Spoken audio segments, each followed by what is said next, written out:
ትላንት ተክልዬ ነበረ። እሺ የሚኒሻ ጤፍ ማጨድ አለባችሁ ተብለው ተመርጠው ነው የሄዱት እዚህ ከከተማ። ኦኬ። እና ኦርቶዶክስ ክርስቲያን ናቸው። 6 ሰው በጥይት ተደብድቦ ሞቷል። በእናታችሁ አትግደሉ። አንዴ ብቻ እናትን ሊያት። እሺ አንዴ ተው ልበላት እናትን። በእናታችሁ አትግደሉ። በእናታችሁ ሽሽ አቤኔ ሽሽ። ይገሉሃል አቤኔ እባክህ ሽሽ። ወንድሜ ገለውታል። አርሲ ላይ ለሚሞቱ ክርስቲያኖች እዚህ ሚዲያ ላይ መጥቶ ማልቀሱና መጮ መፍትሄ አይደለም። ነገር ጳጳሳቱን ተዋቸው፣ ቤተ ክህነቱን ቤተ መንግስቱን ለክርስቲያኖች ጀርባ የሰጡበት ጊዜ ነው። ሰላም ጤና ይስጥልኝ። እንዴት አላችሁ? እግዚአብሔር የተመሰገነ ይሁን። በአዲስ መረጃ ተመልሼ መጥቻለሁ። ይህ የአርሲ ኦርቶዶክሳውያን ግድያ ካልቆመ መፍትሄ ካላገኘ በቀን የተለያዩ ቪዲዮዎችን እንሰራለን። በቻልነው አቅም ድምፅ እንሆናለን። ሁላችሁም ድምፅ ሁኑ። የኦርቶዶክሳውያን ግድያ ይቁም፣ ፍትህ ለአርሲ እያላችሁ ኮሜንት ላይ ጻፉ። በእውነት ጻፉ። በእያንዳንዳችን እየደረሰ እንደሆነ ይህንን ወቁ። ይሄ መከራ ይሄ ሐዘን የኦርቶዶክሳውያን ነው። እንግዲህ የምንመለከተው እጅግ በጣም አሰቃቂ በሆነ ሁኔታ ዛሬ ያሉ ኦርቶዶክሳውያን በአርሲ ያሉ የሚገጥማቸውን በስልክ ደውለው ተናግረዋል። እየተመርጠን እየተገደልን ነው፣ ተመርጠን ለስራ ተብሎ ተወስደን እየተገደልን ነው ይላሉ። ያን አስቀኛቸዋለሁ። ሄኖክ ኃይሌ ድምፁን አሰምቷል፣ ዝምታውን ሰብሯል። አንድ መምህር እንግዲህ ጳጳሳቱን ተዋቸው እነሱ ጀርባቸውን ሰጥተውናል ይላል። ያን እንመለከታለን። ዛሬ ኦርቶዶክሳውያን ሞቱ ብለው የሚሳለቁ ሰዎች ላይ ነገ ተራው የነርሱ እንደሆነ የተለያዩ ማሳያዎችን እናያለን። እስከ መርሐ ግብሩ ፍጻሜ አብራችሁን ቆዩ። ላይክ አድርጉት፣ ለብዙ ሰው እንዲደርስ ሼር አድርጉት። ፍትህ ለአርሲ ኦርቶዶክሳውያን ማለታችሁ እንዳትዘነጉ። እስቲ በቅድሚያ የተደወለውን ስልክ አሁን አርሲ ላይ በዚህ ሰዓት እየተከናወነ ያለውን ነገር ላስቃኛችሁ። በእንደዚህ አይነት ቪዲዮ ባልመጣ ደስ ይለኝ ነበረ፣ ግን የሚደወለው ስልክ ሰላም ይነሳል። በማህተባቸው ኦርቶዶክሳዊ በመሆናቸው ነው የሚገደሉት። እመነኝ፣ ዛሬ ብዙ ተከታይ ኖሮ ዛሬ የኢትዮጵያ ኦርቶዶክስ ተዋህዶ አማኝ ነህ ብለህ እዚህ ሶሻል ሚዲያ ላይ እየተቅረጸረስ ስለ አርሲ ኦርቶዶክሳውያን መሞት ዝም ያልክ ጉድህን ስማ። ወይ ምን አልሽኝ? ልደውልልህ ከአርሲ ነው አባ፣ አርሲ መርቲ ወረዳ። እሺ ወደ ሽርካ ሳይሆን ወደዚህ ፈረቀሳ ወደሚባልበት የአምልኮ ወደሚመለስበት አካባቢ ነው የኛ ያለው እና የወረዳው ዋና ከተማ መርቲ ነው። መርቲ አቦምሳ ከተማ ላይ ነው ያለው እና ትላንት ተክልዬ ነበረ። የሚኒሻ ጤፍ ማጨድ አለባችሁ ተብለው ተመርጠው ነው የሄዱት እዚህ ከከተማ። እና ኦርቶዶክስ ክርስቲያን ናቸው። 6 ሰው በጥይት ተደብድቦ ሞቷል። የመሬቱ ባለቤትም ኦርቶዶክስ ክርስቲያን ነው። ከና ሚስቱ ከና ልጁ ጎረምሳ ልጅ አለው ይዘውት ሄደዋል። እኛ ሬሳ አስክሬን እንኳን ሆስፒታል ናቸው ሄደው ከዚህ በላይ በቁም መሞት የለም። ባለማህተብ ስለሆንክ ማህተብ ስላደረግ ኦርቶዶክሳዊ ስለሆንክ ተመርጠህ ለስራ በሚል ሰበብ ተወስደህ ትገደላለህ። እመነኝ፣ ዛሬ ድምፅህን አሰማ። ዛሬ ተቃውም። የክርስቲያኖች ሞት ይቁም፣ ኦርቶዶክሳውያን መታረዳቸው ይቁም በል። ግዴለህም ነገ ዋጋ እንዳከፍል። እኛ በአርሲ ሽርካ ያለነው እየተሰቃየን ነው። ከሞቱት በላይ እኛ እየተንገላታን ነው። እባካችሁ ድምፁ ነው። እባካችሁ ለአርሲ ሽርካ ድምፁ ነው። ሞተ ተብሎ 3 ሰው 2 ሰው ሊነገራችሁ ይችላል። በቀኑ ነው የሚሞተው። ከሚነገረው የማይነገረው ይብሳል። እባካችሁ ድምፁን፣ እባካችሁ ድምጻችሁ ያንሰናል። በቃ ድምፁን ለአንድ ቀን ለ2 ቀን ቫይራል ይወጣል። ከዛም በኋላ እንረሳለን። እባካችሁ ድምፁን ተዉ። ነግበኔ ነው። በእግዚአብሔር በቃ ድረሱልን። እኛ ተጨንቀናል። ማዕት ውስጥ ነው ያለ ነው።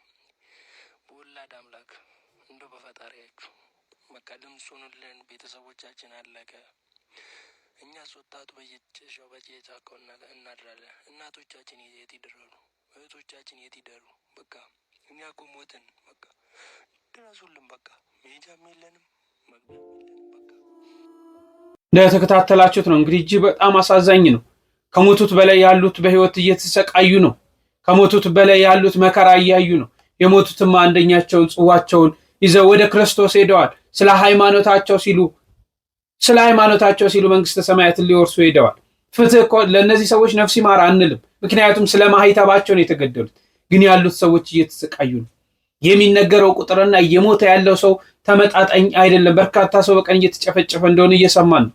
እንግዲህ ታያችሁ ትላንትና በ24 የተገደሉት እነዛ 6ቱ ተመርጠው ነው ኦርቶዶክሳውያን ተመርጠው ኑ ለስራ ትፈልጋላችሁ ተብለው ተወስደው ማሳ እያጨዱ ነው እንግዲህ የገደሏቸው። የመሬቱንም ባለቤት እንደወሰዱ ሰምታችሁ። ምንድን ነው እየተደረገ ያለው? ምን አይነት ጊዜ ላይ ነው የደረስነው? ኦርቶዶክሳውያን ተመርጦ የሚጨፈጨፉበት ያውም ዘመን ሰልጥኗል፣ ጊዜ ሰልጥኗል ባልንበት ሰዓት ኧረ እግዚአብሔር አምላክ ይታረቀን እግዚአብሔር አምላክ። እንግዲህ አባቶቻችንም ይሄንን ነገር ዝም ብለዋል። እኔ አላውቅም ለምን ዝምታቸው ምን እንደሆነ አላውቅም። እነሱ ናቸው እኮ በመዋቅር ይዘው ነገሩን ከመንግስት ጋር ተነጋግረው ለእነዚህ ሰዎች ከለላ መቆም ያለባቸው። ሄደው ተሰብስበው እኮ አርሲ ነበረ መቀመጥ የነበረባቸው። ሄደው እነዚህን ምዕመናን ማጽናናት ነው የነበረባቸው። 70 ምናምን ሊቃነ ጳጳሳት አለን። ከዚህ 70 ምናምን ሊቃነ ጳጳሳት 1 እና 2 ጳጳስ ብቻ ነው ያለን። ብፁዓን አባቶቻችን ድምፃችሁን አሰሙ። አትሊስት መግለጫ ስጡ። አትሙቱ፣ አትግደሉን፣ አትንኩን፣ ኦርቶዶክሳውያን ከለላ ይደረግላቸው በሉ። አንዴ መግለጫ ተሰጠ፣ ቆመ። እሺ ሄኖክ ኃይሌ ያለውንና በዛውም ደግሞ ጳጳሳቱን ተዋቸው ጀርባቸውን ሰጥተውናል ያለውን ላስደምጣችሁ። የአርሲ ኦርቶዶክሳውያንን ግድያ በተመለከተ የቤተ ክርስቲያን አስተዳደር ትኩረት ያልሰጠውን ችግር ሌላ አካል ሊጨነቅለት አይችልም። ስለዚህ ቤተ ክርስቲያን በአስተዳደራዊ መዋቅሯ መንግስት ተገቢውን እርምጃ እንዲወስድ በሙሉ ትኩረት የምትሰራበት ጊዜም አሁን ነው። ቅዱስ ሲኖዶስ በዚህ አይነት ጊዜ የሚያሳየው ምላሽ ከሌላ ቀን ቢጣራ የማይሰማውን የቤተ ክርስቲያን አልባ ክርስቲያን በራሱ ላይ ይፈጥራል። ሐዋርያዊት ቤተ ክርስቲያንን በክህነት ከማትመራ የመሆን አደጋ ይቀጥማታል። ኦርቶዶክሳውያን ምዕመናን ይህንን ጊዜ ለመካሰስ አባቶችን ለመሳደብ አንዱ ሌላውን ለማስጠቆር ለመናቆር ሳይሆን ለጸሎት ለምህላና ለሰብአዊ ስራና መሬት ላይ ቢወርዱ ችግሮችን የሚፈቱ ዘላቂ መፍትሄዎች ላይ በትብብር ለመስራት ምክንያት ብናደርገው የተሻለ ነገር ማምጣት እንችላለን። ጳጳሳቱን ተዋቸው። ቤተ ክህነቱን ቤተ መንግስቱን ለክርስቲያኖች ጀርባ የሰጡበት ጊዜ ነው። ቆይቷል። ጀርባ ከሰጡት ባይዘው ቆይተዋል። የጀርባ አሰጣጡ አይነት የተለያየ ነበር። አሁን ግን በደንብ ነው ጀርባ የተሰጠው። ይሁን፣ ችግር የለውም ይሁን። እኛ ሀገራችን በሰማይ ነው። አሁንም ቤተክርስቲያን ትቀጥላለች። ጀርባ የሰጠው ሁሉ ይሞታል። ባይዘው ጀርባ የሰጠው ሁሉ ይሞታል። ማንም የጸና የለም አለ እንዴ? የለም እኮ ባይዘው። እስቲ ይሁ ኦርቶዶክሲያንን ነክቶ ክርስቲያኖችን ገሎ የቆመ አለ? አይታችኋል? የለም፣ ሁሉ ይሞታል። በአርሲ ዞን ለሚገደሉ በየክፍለ ሀገሩ በየሀገሩ ለሚገደሉ ክርስቲያኖች ሁሉ በዘር ይሄ የዘረኝነት ካንሰር ያለብን የዘረኝነት ካንሰር የዘረኝነት ፍቅር ያለብን የዘረኝነት ጡት የምንጠባለን። እናንተን ይሄ አይመለከታችሁ። ይሄ የሚመለከተው ክርስቲያኖችን ነው። ክርስቲያን ዘር የለውም። ክርስቲያን አገሩ በሰማይ ነው። አገሩ በሰማይ ነው ክርስቲያን። ስለዚህ አገራችን በሰማይ ነው። ሁሌም አይታችሁ ከሆነ እንደዚህ አንድ ልንወስድ ስንል ዘረኛው ይመጣና ይበትናል። ማህተብ አንጠልጥሎ ዘረኛ አለ። ማህተብ አንጠልጥሎ ክፉ አለ። በቃ ሁሌም የሆነ ነገር ህብረት ሲፈጠር በቃ አይኑ የሚደፈርስ ሞልቷል። ስለዚህ አገራችን በሰማይ ነው። አገሩ በሰማይ እንደሆነ ሰው እንሁን አደራ። አገሩ በሰማይ የሆነ ሰው እገሌ ሰደበኝ፣ እገሌ ነቀፈኝ፣ እገሌ በዚህ ወጥቶ እያለ እሹሩር አይፈልግም። አገሩ በሰማይ ነዋ። አገሩ በሰማይ ስለሆነ ሰዎች ቢከተሉትም ባይከተሉትም ሰዎች አብረውት ሆኑም አልሆኑም አገሩ በሰማይ ነው። አገሩ በሰማይ ነው።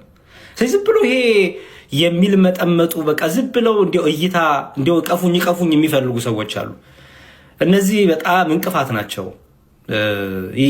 የድራማ ህይወት የድራማ ህይወት ዝም ብሎ የተውኔት ህይወት የድራማና የተውኔት ህይወት የሚሰሩ ሰዎች አሉ። እዚህ ላይ ቀላጆች እቃቃ ጨዋታ የሚጫወቱ ህይወታቸው ላይ። ስለዚህ ሀሳባችሁን እንዳይበትኑት እንደነዚህ አይነት ሰዎች። አገራችን በሰማይ ነው። አገራችን ቲክቶክ ላይ አይደለም። አገራችን የሆነ ነገር በቃ እንዲያው በዚህ ገብቶ ቲክቶክ ላይ በዚህ ወጥቼ በዚህ ገብቼ ወደዳችሁኝ፣ ጠላችሁኝ፣ ሰደባችሁኝ፣ ያቀፋችሁኝ፣ እንዲያው ሳማችሁኝ፣ እንዲያው በቃ ገላመጣችሁኝ። ምንድን ነው ይሄ? ምንድን ነው ይሄ? ይሄ ገና ኬጂ ያልጨረሰ ማይንድ ሴት፣ ገና ያላደገ ማቹር ያልሆነ አገሩ በሰማይ ያልሆነ ዓላማ የሌለው ሩጫ፣ ክርስትናው ያልገባው ሩጫ፣ የሞቅታ የድራማ ህይወት፣ የተውኔት ህይወት። በቃ ጸንተ ኑር፣ በርትተ ኑር። ስለዚህ እንበርታ እሺ፣ አደራ። አሁን ዓላማችን አጀንዳችን ሁሉ ክርስቲያኖች በግፍ የሚገደሉ አርሲ ላይ ብቻ አይደለም፣ በየክፍለ ሀገሩ በየዞኑ በየከተማው የሚገደሉ ክርስቲያኖች እነዚህ ሁሉ ለእነሱ ድምፅ እንሆናለን፣ ለእነሱ ጸሎት እናደርጋለን፣ ወደ እግዚአብሔር እንጮሃለን። እንግዲህ እንደተከታተላችሁት ነው።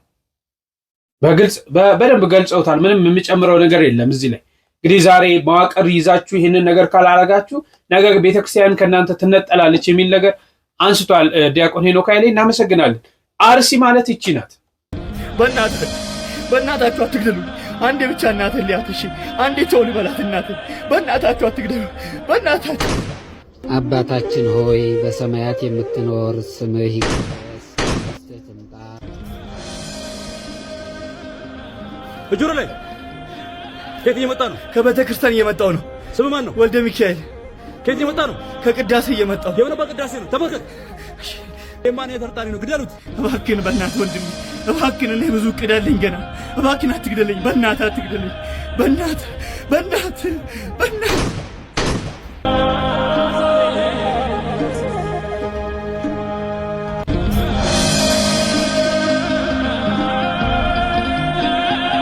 ሽሽ አቤኔ ሽሽ። ይገሉሃል አቤኔ። እባክህ ሽሽ ወንድሜ፣ ገለውታል። ወንድሜ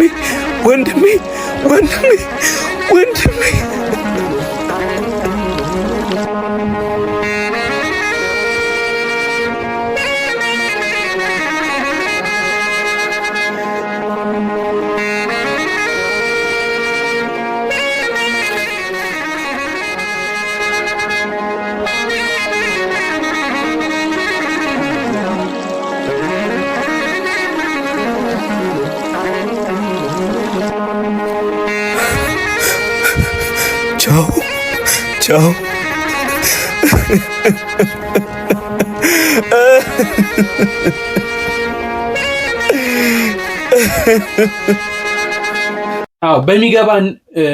በሚገባን ነገር ወንድሞቻችን እንደዚህ አይነት ጭውውቶች፣ እንዲህ አይነት ነገሮች ስቃይ፣ ምን አይነት ስቃይ እየተደረገ እንዳለ በጭውውት መልክ እንደ ድራማ አድርገው ሰርተውልና ይሄ ነው አርሲ አሁን እየተፈጠረ ያለው ማለት ነው። ይሄ እየተፈጠረ ግን ዛሬ ቤተክርስቲያን እንዲህ አይነት ስቃይ፣ እንዲህ አይነት መከራ እየደረሰብን ያለ ግን ምን ይላሉ? ቤተክርስቲያን ስትዋረድ ምን ያህል የሚያስደስታቸው አካላቶች እንዳሉ እናውቃለን። ያ በጋሻው የተባለው አካል ምን እንዳለ ሰምታችኋል። አዎ ተበቀለልኝ አምላክ ነው ያለው። ኦርቶዶክስ ስትዋረድ ቆመህ የምታይ ሁሉ ተራን ነው የምትጠብቅ። አንዳንድ ቂም ይዘው ቤተክርስቲያኗ ብትፈርስ ደስ የሚላቸው ሰዎች እያየው ነው። እነሱ አንድ ነገር ነው የምነግራቸው። ቤት እየተቃጠለ አንዲት እንቁራሪት ኋላ ሆና ትስቃለች አሉ እና ሌላ ብልህ እንቁራሪት ለምን ትስቃለች ሲሏት ቤት እየተቃጠለ አያደርስ ነው የሚባለው። ቢያደርስ ውሃና እሳት ምን ያገናኘዋል? እኔ ያለሁት ውሃ ውስጥ ይቃጠል ትላለች። እና የሰፈሩ ሰዎች እባካችሁ እሳትና ጥፋ ውሃ አንጡ ሲባል እሷን አብረው ወሰዱና እሳት ውስጥ ከተቷት። ኦርቶዶክስ ስትዋረድ ቆመህ የምታይ ሁሉ ተራን ነው የምትጠብቅ። ሰውየው እጣ ፈንታ ይናገራልና ንጉሱ አንድ ቀን ሲሄድ አገኘው። እስኪ አንተ የሰው እጣ ፈንታ መንገር የምትችል ከሆነ እኔ መቼ እንደምሞት ንገረኝ ይለዋል። እኔ በሞትኩ በማግስቱ አለው ንጉሱ። እና ንጉሱ በጣም ስለፈራ እሱ በሞተ በማግስቱ ሞት ከሆነ እሱን ጠብቁልኝ ይላል። የኦርቶዶክስ ቤተክርስቲያን ማለት አምድ ነችና ማንም ሰው በሷ ላይ የሚወረውረው ድንጋይ ዝም ብሎ ሊመለከት ይችላል። ግን ኦርቶዶክስ በጠፋች በማግስቱ የሚጠፋ ነው ኢትዮጵያ ውስጥ ያለው ነገር በሙሉና አጥብቄ ስለ ቤተክርስቲያኗ የምከራከረው የመንፈሳዊ ዕውቀት ኑሮኝ አይደለም። ግን ከማያቸው ከሚሰነዘሩባት ነገሮች አንፃር የሁሉም እናት ቤተክርስቲያን መሆኗን ስለማምን ነው። ኦርቶዶክስ ጠቅላይ ሚኒስትር አብይ እንዳሉት ሀገር ናት ብለዋልና አንዳንዶች ደግሞ የኢትዮጵያ የብዕር ስሟ ኦርቶዶክስ ይባላል ይላሉና ኢትዮጵያን ሊያጠቁ የፈለጉ የውጭ አካላት በሙሉ ታርጌት አድርገው የሚነሱት የኦርቶዶክስ ቤተክርስቲያን ነው። ኢትዮጵያ በቅኝ ገዢዎች የማትሸነፍበት ዋናው ነገር ተብለው ሲጠይቁ ፈረንጆች መሳሪያ አታመርትም፣ የህብረተሰቡን ስነ ልቦና ይዛ ለውጊያ የምትወጣ ቤተክርስቲያን ስላለቻት ነውና ለማሸነፍ ካስፈለገ ቤተክርስቲያኗ መበተን፣ መበረዝ፣ ከተቻለ ማጥፋት ያስፈልጋል ይላሉና ነው። ሌላው ምእመናን አሁን ትልልቅ መንፈሳዊ ሰዎች እናያለን። በእነሱ ላይ ለማሾፍ ጩኸት ምን ይሰራል ይላሉ። የቤተክርስቲያኗን ለቅሶና ጩኸት ተራ ጩኸት የሚያደርጉት መጽሐፍ ቅዱስ ግን ኢያሪኮ በጩኸት ፈረሰች ይላል። ታስታውስ ከሆነ ሆስኒ ሙባረክ የሚባሉ የግብጽ መሪ ሲወርዱ አንድ የቢቢሲ ጋዜጠኛ የተናገረው ነበር። እንግዲህ ሆስኒ ሙባረክ 33 ዓመት በአየር ኃይል አብራሪነት፣ 33 ዓመት በመሪነት በሀገሪቱ ፔሮል 66 ዓመት የፈረሙ መሪ ናቸው። እንግዲህ በአየር ኃይልም በታንክም በምድር ጦርም በጣም የተከበሩ ሰው ናቸው እሳቸው አይደለ? ግን የፈረሱት ታህሪር ስኩዌር ላይ ታህሪር አደባባይ ላይ 17 ቀን ህዝብ ጮህ ነው ያወረዳቸው። እና ጋዜጠኛው ምን ይላል? በልጅነቴ ያሪኮ በጩኸት ፈረሰች ሲል መጽሐፍ ቅዱስን ተጠራጠረው ነበር። የ17 ቀኑ የግብጽ ህዝብ ጩኸት ግን ሆስኒ ሙባረክን ሲያወርድ ስላየሁ የመጽሐፍ ቅዱስን ቃል አመንኩ ይላል። እና ጩኸት አይናቅም፣ ለቅሶም አይናቅም። እስጢፋኖስ በተወገረ ጊዜ ወዳጆቹ ቀበሩት፣ አምረው ማለቀሱ ይላል አይደል? የሐዋርያት ሥራ የምናለቅሰው አንድም ለምትዋረደው ቤተክርስቲያን፣ ሁለትም በግፍ በመንግስት ኃይሎች ለተገደሉት ምእመናን ነው አይደል? እንባ ደግሞ ዋጋ አለው አይደል? ከእግዚአብሔር ደጅ ይጮሃል በሹፈት ባይሆን። ሌላው ደግሞ ትልልቅ አባቶች እንዲጸልዩ ከሁሉም ወገኖች አሉ ልብ እንዲሰጣቸው። እንግዲህ ኦርቶዶክስ ሀገር ናት ካል የኢትዮጵያ ሚሊተሪ ደግሞ የኦርቶዶክስ ልጆች ናቸው። ጴንጤ እንኳን ቢሆኑ ነገርኩ እንደኔ መሆን አለባቸው። የኔ ቤተሰቦች የተገኙት ኦርቶዶክስ ፊደል አስቆጥራቸው መጽሐፍ ቅዱስ አስነብባቸው እንጂ መሬት አንስታ አይደል ፕሮቴስታንት ያረካቸው አይደል? ሌሎቹስ ምን ማድረግ አለባቸው? እቺ ቤተክርስቲያን አደጋ ላይ መውደቋ እኛንም ይጥልናል ብለው የኢትዮጵያ ሙስሊሞች፣ የኢትዮጵያ ፕሮቴስታንቶች፣ ካቶሊኮች ሁሉ መጸለይ ያለባቸው። ወታደሮቹም ቢሆን አብዛኛው ኦርቶዶክስ ነው። ፕሮቴስታንትም ቢሆን ባንተ ይደርሳል፣ እስልምናም ቢሆን ባንተ ይደርሳልና በኢትዮጵያ ላይ ለሴራ ብላችሁ ጠበንጃ አታንሱ እላለሁ። በትክክል በቃ ጥሩ ምሳሌ አንስቶ በተለይ እንቁራሪቷን ጥሩ ምሳሌ አንስቶ ይሄ ባይዘው ሰባዊነት የሚገድል ሰው መሆናችን ነው እንጂ ሌላ አይደለም። በሰውነታችን ማሰብ ያለብን ማንም ሰው መገደል የለበት። ማንም የፈለገውን የማመን የማምለክ የመከተል መብት አለ። ዛሬ ኦርቶዶክሳውያን ሲገደሉ ቁጥራቸው ይቀንስና ይጠፋሉ ብላችሁ አስባችሁ ነው? ትላንት እንኳን ያቺ ወዲት ጉዲት ግራኝ አመድ በነበሩበት ሰዓት ያ ሙሉ ሊያጠፉ ተነስተው አላጠፉ። በመዋቅር ደረጃ እንደልብ ተነስተው ዛሬ ስለገደላችሁ በቀን 100 200 ሰው እነዚህ አይነት ሰዎች ስለተገደሉ ኦርቶዶክስ ትጠፋለች ብላችሁ ነው እንደምታስቡት? አትጠፋም። ዛሬ የምትደሰቱ አካላቶች እናንተ ትጠፋላችሁ እንጂ ይቺ ቤተክርስቲያን ትቀጥላለች። ዛሬ ይቺን ቤተክርስቲያን ለማስቀጠል ልንሞት እንችላለን፣ ግን ቤተክርስቲያኒቷ በክርስቶስ ደም ስለተመሰረተች ትቀጥላለች። ዝም ያላችሁ የተሳለቃችሁብን እግዚአብሔር እርሱ ፍርዱን ይሰጣል። አንድ ወንድም ለአርሲ ምዕመናን አታልቅሱ መፍትሄው ይሄ ነው ይለናል።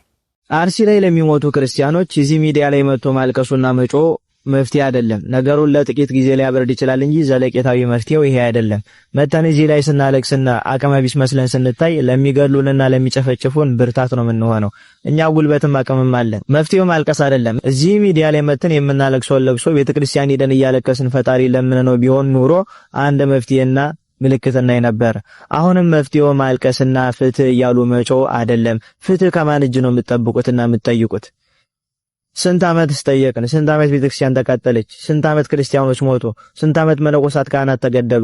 ሁሌ ፍትህ የምታገኘው በራስ አማካኝነት ነው። ሰይፍ የጌዲዮን ነው፣ ኃይል እግዚአብሔር ነው ስትል ነው። አሁን ለሚፈጠረው ችግር መፍትሄው ምን እንደሆነ ከዚህ ታሪክ ተነስታችሁ ተማሩ። አሁን የምትሰሙትን ታሪክ አሁን ካለችው ኢትዮጵያ ጋር እያገናኛችሁ ለማዳመጥ ሞክሩ። ለብዙዎች ይዳረስ ዘንድ ደግሞ ኮፒ ሊንክ፣ ሼር፣ ሪፖስት እያደረጋችሁ እስከ ፍጻሜው ድረስ አዳምጡ። ናግራን የምትባል የክርስቲያኖች ሀገር ነበረች። ይቺ ሀገርም ዙሪያዋ ቅጥሯ ድንበሯ በመስቀል የታጠረ ነበር። በዚያን ጊዜ ፊናስ የሚባል አይሁድ ነግሶ ነበር። ይህ አይሁድም ወደ ናግራን ሀገር ሊገባ ብሎ ሂዶ ቢዋጋቸው ሊችላቸው አልቻለም። በውጊያ ኃየሉበት። በዚያንም ጊዜ ምን አይነት ዘዴ ያመጣ? እኔ ሀገራችሁን፣ ገቢያችሁን፣ ማንነታችሁን ልጎበኝ እንጂ እናንተ ላይ ክፉ ላደርግ አልመጣሁም ብሎ ሸነገላቸው። የሚገርማቸው ነገር እኛ እንደተሸነገል ነው። በዚያንም ጊዜ አቡነ ሂሩታ አምላክ የሚባል ናግራን ውስጥ የሚኖር ታላቅ አባት ነበረ። ይሄ አባትም ይሄ አይሁዳዊ ፊናስ ውሸቱን ነው እንዳታምኑት ገብቶ ሊፈጀል ሊገለን ነው ብሎ ለህዝቡ ቢናገር ህዝቡን ሊያነቃ ቢሞክር ህዝቡ ግን በፊናስ ንግግርና ቅቤ ምላስ ተታሎ የማትደፈሯን ማትከፈቷን ድንበራቸውን ከፍተው ከነሰራዊቱ ፊናስን አስገቡት። ፊናስም እንደገባ ወዲያውኑ ምንም ሳያመነታ ክርስቲያኖችን መጨፍጨፍ ጀመረ። በዚያንም ጊዜ የዚህ ሀገር ኤጲስቆጶስ የታለ ጳጳሱን አምጡልኝ አላቸው። እነሱ ሞቷል ቢላቸው ከመቃብር አስቆፍሮ አጥንታቸው እንዲቃጠል አደረገ። ብዙ ክርስቲያኖችን አስገደለ። ግማሾቹን አንገታቸውን ቆረጠ፣ ግማሾቹን በእሳት ውስጥ ጣላቸው። ዲያቆናትን፣ ካህናትን፣ ምዕመናንን፣ ኤጲስቆጶሳትን ሁሉንም ገደላቸው።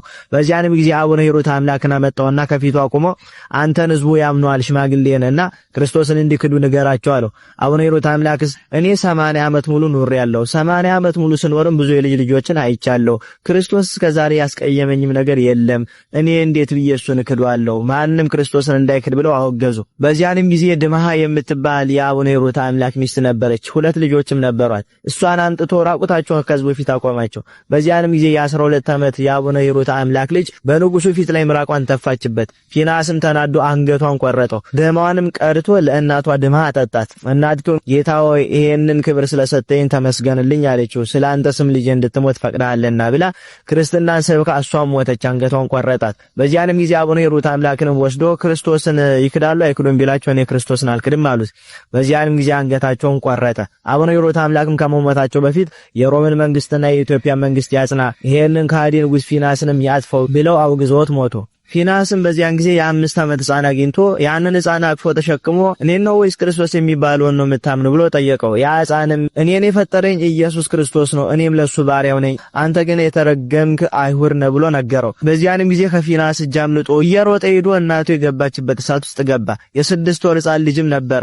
ያን ጊዜም እናቱ ታቀፈው፣ ልጄ ሆይ ዛሬ ሳላዘንኩልህ ምን ላደርግ ብትለው የ6 ወር ሕፃን አፍ አውጥቶ እናቴ ሆይ ይሄን እሳት ከዚህን ቀን በኋላ አናየውምና ወደ እሳቱ ግባ ፍጠኛ አላትኝ። ልጇን ይዛ ወደዛ እሳት ገባች። ይሄን የተመለከቱ ክርስቲያኖች ግማሾቹ ወደ ሰይፍ ግማሾቹ ወደ እሳቱ ገቡ። የአይሁድ ሰራዊት እስከሚገረሙ ድረስ ብዙ ሰማዕታት ወደ 24000 ምናምን የሚደርሱ ሰማዕታት ሞቱ። ፊናስም የናግራንን ሰማዕታት ሁሉ ገሎ ሲመለስ በኃይሉ እየተመካ ወደ ነገስታቱ ላከ። ወደ ሮሜ ንጉስ ዮስጢኖስና ወደ እስክንድርያው ሊቀ ጳጳስ ወደ አባ ጢሞቴዎስ መልእክትን ላከባቸው። ክርስቲያኖችን አጠፏቸው፣ እግዚአብሔርም ምንም አላደረገኝም ብሎ ትንቢት ቃልን ተናገረ። በዚያን ጊዜ የሮሜው ንጉስ ዮስጢኖስና የእስክንድርያው ሊቀ ጳጳስ ጢሞቴዎስ ወደ ኢትዮጵያ ንጉስ ወደ አጼ ካሌብ ደብዳቤን ጻፉ። እባክህ የናግራን ሀገር ነጻ አውጣት፣ ሰማዕታቱንም ደማቸውን አስመልስላቸው ብሎ ደብዳቤ ላኩለት። አጼ ካሌብም ተጽፎለት መልእክቱ ሲደርሶ ፈጥኖ ተነሳ። በዋሻ ከሚኖሩ ከአቡነ ጰንጠሌዎን በረከትን ተቀብሎ ከመሄዱም በፊት ለአቡነ አረጋዊ የላከላቸው መልእክት እንዲህ የሚል ነው። ፊናስ የተባለ አረማዊ የናግራን ክርስቲያኖችን ደም በከንቱ ያፈሰሰ ቤተክርስቲያንን የመዘበረና ያጠፋ ፍጹም የእግዚአብሔር ጠላት ወደሚሆን እጄ ዋጋው ዘንድ ተዘጋጅቻለሁ።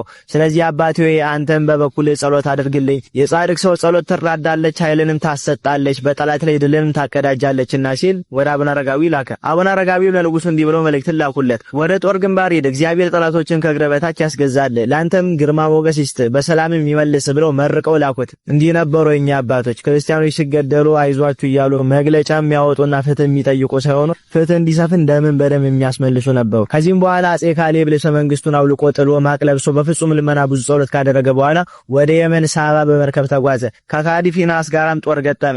ካዲው ንጉስ ፊናስን ይዞ በፈረሱ ላይ እንደተቀመጠ በጨበጣ በጦር ወቅቶ ገደለውና ወደ ባህር ገልብጦም ጣለው። እነዛን ሁሉ ክርስቲያኖችን የገደለውን ንጉስ አጼ ካሌብ ራሱ ጨበጣ ውጊያ ገጥሞ ገደለው፣ ወደ ባህር ውስጥ ማስጠሞ ጣለው። ከዚያም አጼ ካሌብ ዛፋር ወደምትባል ከተማ ሂዶ እርሷንም ተቆጣጠራት። በዚያ ያሉ የፊናስ ሹማምንቶችን እያፈላለገ በአደባባይ እንዲገደሉ በማድረግ የክርስቲያኖችን ደም በሚገባ ተበቀለ። የናግራንን ሕንጻዎቿን አደሰ። የሰማዕታቱን መታሰቢያም አቆመ። ወደ እስክንድርያ አባ ጢሞቴዎስ ወደ ሮሜ ንጉስ ዮስጢኖስም የድል መልእክትን ላከላቸው። እነርሱም ሰምተው እጅግ ተደሰቱ። በአንጾኪያ፣ በእስክንድርያ፣ በሮም፣ በቁስጥንጥንያ በዓለም ላይ ያሉ ክርስቲያኖች ሁሉ ይህን ሲሰሙ በእጅጉ ተደሰቱ። ይህም የሆነው በ525 ዓመተ ምህረት ነው። ጠፍተው የሄዱ ክርስቲያኖችን ሰበሰባቸውና ወደ ቀደመው ቦታቸው መለሳቸው። ቤተክርስቲያናቸውን አነጸላቸው። ከሳባ ሀገር የማረከውን ንብረት ሁሉ ለቤተክርስቲያን ሰጥቶ 10,000 ጠባቂ ሰራዊት ሰጥቷቸው ወደ አክሱም በሰላም በፍጹም በደስታ የክርስቲያኖችን ደም ተበቅሎ አጼ ካሌብ ወደ ሀገሩ ተመለሰ ገባ።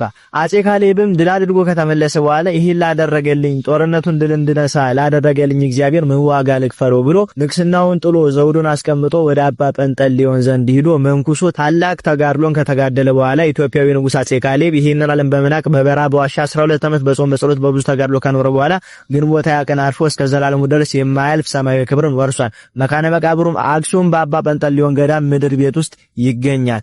የሰማዕታትን ደም የሚመልስ እንጂ ፍትህ እያለ የሚያለቅስ ክርስቲያንና ንጉስ የለንም፣ አባትም የለንም። ፍትህ በእጅ ላይ ነው። ሰይፍ የጌዲዮን ነው፣ ኃይል እግዚአብሔር ነው። ሀገራችን ኢትዮጵያን ሰላሟን ይመልስልን፣ የሞቱትን ሰማዕታትን በአጸደ ገነት ያኖርልን። ወንጌል የሚሰበከው ቅዳሴም የሚቀደሰው የተለያዩ መንፈሳዊ የቤተ ክርስቲያን አገልግሎቶች የሚከናወኑት ምእመን ሲኖር ነው። ምእመን በሌለበት የትኛውም የቤተ ክርስቲያን መንፈሳዊ አገልግሎት ሊከናወን አይችልም። ምክንያቱም እያንዳንዱ የሚሰጠው አገልግሎት ሰውን ለማዳን ስለሆነ ቤተክርስቲያን ብለን ስንናገር ስለ ቤተክርስቲያንም ስናስተምር ቤተክርስቲያን በትርጓሜ ከምትነገርባቸው መካከል አንዱ የምእመናን ህብረት የምእመናን አንድነት ነው። በዚህ ሰዓት ላይ የኢትዮጵያ ኦርቶዶክሳዊት ተዋሕዶ ቤተክርስቲያን ከገጠማት ትልቁ ፈተና አንዱ ምእመናኖቿን በተለያዩ አጋጣሚዎች ማጣት ነው። አንዳንዶቹን በማታለል አንዳንዶቹን ደግሞ ጥቅማ ጥቅሞችን በመስጠት ሌላውን እንቢ ያለውን በማስፈራራትና በመግደልም ጭምር ቤተክርስቲያኒቷን የሚያዳክሙ ሰዎች አሉ። ይቺ ቤተክርስቲያን ጥንታዊት፣ ይቺ ቤተክርስቲያን ለሀገርም ለህዝብም ዋጋ የከፈለች ባለውለታ ናት። ለዚች ቤተክርስቲያን የምንከፍለው ዋጋ፣ ለዚች ቤተክርስቲያን የምንሰጠው አገልግሎት ለኛ ለክርስቲያኖች ሰማዕትነት ቢሆንም እንኳን ለሚቀጥለው ትውልድ አገልግሎቱን ማስቀጠል የሚቻለው ግን ሰዎች በህይወት ሲኖሩ ነው። ልጆች የወላጆቻቸውን ሃይማኖት የሚያስቀጥሉት ወላጆች በህይወት ኖረው ልጆቻቸውን ሲያስተምሩ ነው። ወላጆች የሌላቸው ልጆች ሃይማኖታቸውን ሊረከቡ አይችሉም። ስለዚህ ምስራቅ አርሲ ሀገረ ስብከት እየተከናወነ ያለው በምእመናን ላይ እየደረሰ ያለውን ጭፍጨፋ ሁላችንም ልንቃወም ይገባል። ምክንያቱም እዚያ ያሉ ክርስቲያኖች ከኛ ጋር አንድ ክርስቲያኖች ናቸው። ቤተክርስቲያን አንዲት ናት። በገጠርም በከተማም በወርቅም በጭቃም በየትኛው መንገድ ብትሰራ የቤተክርስቲያን ክብርና ልዕልና አንድ ነው።